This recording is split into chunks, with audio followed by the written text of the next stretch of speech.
लेकिन कांग्रेस कभी भी कांग्रेस के रूप में मुझे 1967 से दिखाई नहीं दिया। वो केजीबी का एक ग्रुप था, सोवियत संघ का, इंदिरा जी को आगे बढ़ाना है, वो एक लड़ाई शुरू हो गई थी।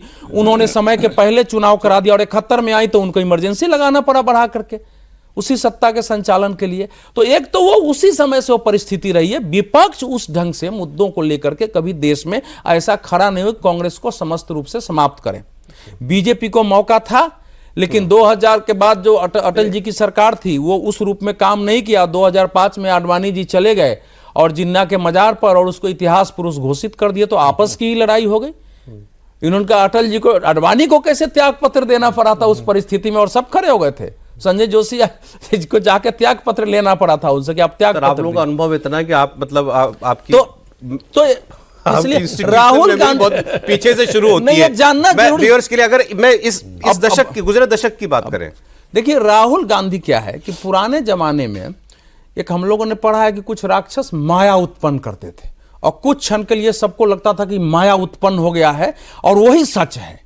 तो राहुल गांधी के जो आजकल सलाहकार वो एक माया उत्पन्न कर देते हैं। कभी चौकीदार चोर है, लगता है कि लोगों ने ताली पीट दिया है, अब हम चुनाव जीत जाएंगे, इस बार वोट चोर है। वो एक माया उत्पन्न करके कुछ क्षण के लिए, पता नहीं कहां से उनको ये समझ में आ रही है। मुझे लगा बदलाव हुआ होगा जब 2012 में उत्तर प्रदेश विधानसभा चुनाव में उन्होंने एक कागज फाड़ा था पैकेट से निकाल के कि angry young man Amitabh Bachchan की तरह दिखना है, तो मुझे लगा कि उनमें कुछ बदलाव आया होगा। लेकिन आज भी वही राहुल जो 2012 में वो जो राहुल गांधी फाड़ने वाले थे, वो जब आकर के प्रेस क्लब में फाड़ते हैं उसी शैली में आज भी अपनी बात बोलते रहते हैं। अच्छा, वो अब नॉर्मल ओरिजिनल राहुल गांधी नहीं है। जैसे एक पूरा तैयार किया जाता है ना एक रोबोट को या आई को, उस ढंग से उनकी पूरी तैयारी होती है, माइंड वॉश होता है, कैसे बोलना है, कहां चलना है, किस इशू को कैसे उठाना है, स्क्रिप्ट लिख करके। अब वो राहुल गांधी वहां तक सीमित है। तो ये जो है आईए और रोबोट जो वो कह रहे हैं, जो वो मुद्दे उठाते हैं, वो भी उनके अपने नहीं, आप कह रहे हैं अपने हैं। उसका विश्लेषण पूछ लीजिए उनसे। अगर वो कहते हैं कि हम संपत्ति का सर्वे करेंगे तो इस पर आपको एक अभी राशिद किदवई जी, वो तो मतलब आप ही लोग मतलब कहते थे कि फिर कांग्रेस के मुख्यालय में कितनी कुर्सियां लगी हैं ये भी राशिद किदवई को मालूम होगा, और वो कुर्सियां भी पहचानती होंगी उनको।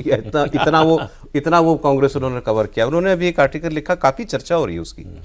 उसमें उन्होंने कहा कि आज कांग्रेस, हाँ राज्यसभा वाला, कि आज कांग्रेस के अंदर वो लोग कमान में हैं जो बिल्कुल मतलब left of centre, almost communist ideology वाले हैं, और वो उन्होंने शायद और वही राहुल गांधी के इर्द गिर्द हैं, उन्हीं की चलती है। वो आजकल कई चैनलों पर मैं देख रहा हूँ चर्चा होने लगी, जय जगत जय जगत। वो बेसिकली वो लोग जब हर एक जय जगत शायद व्हाट्सएप ग्रुप भी बना हुआ है, उसमें वो लोग देवेंद्र नहीं जय जगत जो है ना वो विनोबा जी ने नमस्ते के बदले जय जगत, वो जो है वो ग्रुप है, वो जय जगत कहते हैं वो सब लोग जो है। किदवई ने उसको गैंग कहा, जय जगत गैंग, तो उनकी चल रही है। और आज भी वहां झगड़ा क्या हो रहा है कांग्रेस में, ये मैं उन्हीं के आर्टिकल से कोट कर रहा हूँ। अगले साल राज्यसभा के इलेक्शन होंगे तो ये झगड़ा साहब, ये कौन जाएगा। अब पवन खेड़ा जी भी लाइन में है, सुप्रिया श्रीनेत जी भी लाइन में है, खड़गे जी का भी कार्यकाल खत्म हो रहा है, उनको भी 27 तक अध्यक्ष हैं तो उनको भी देना ही पड़ेगा। दिग्विजय सिंह जी खत्म हो रहा है, अब दिग्विजय सिंह जी मध्य प्रदेश से, तो मीनाक्षी नटराजन भी वहाँ से आती हैं, वो यंग टर्क है, उनको दिया जाए। शक्ति सिंह गोहिल का टर्म खत्म हो रहा है, आनंद शर्मा को दें कि प्रतिभा सिंह को दें हिमाचल प्रदेश से, ये झगड़ा चल रहा है। तो मतलब भूपेश बघेल, सुनील कानूनगोलू, मतलब अब जब आपको ये विचार करना पड़े कि मैं अपने किस नेता को, और वो किस गुट का है, उसको मैं मौका दूंगा, तो क्राइसिस समझ में आता है ना पार्टी का।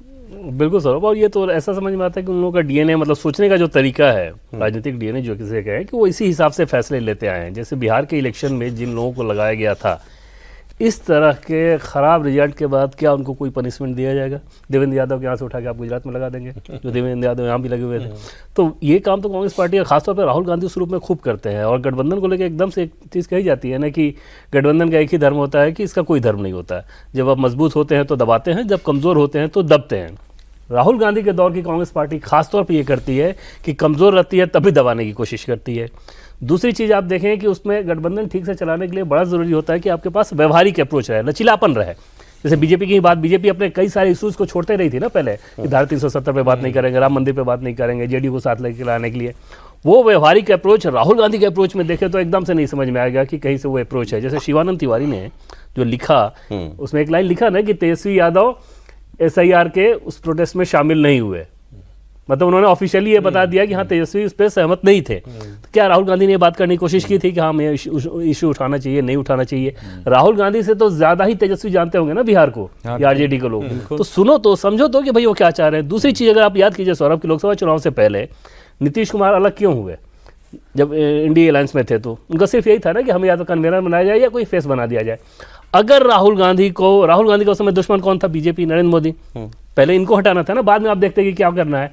अगर नीतीश कुमार के साथ वो काम कर दिया होता लोग, तो फिर सोचिए कि बिहार का इलेक्शन क्या होता और क्या स्थिति आज रहती। तो ये व्यवहारिकता तो एकदम से नजर नहीं आती। और इशूज के सिलेक्शन में सिर्फ वही नहीं, राहुल गांधी के जितने इशूज आप देख रहे हैं सारे इशूज ऐसे होते हैं जिसका बैकफायर करने की आशंका जिस पे ज्यादा हो।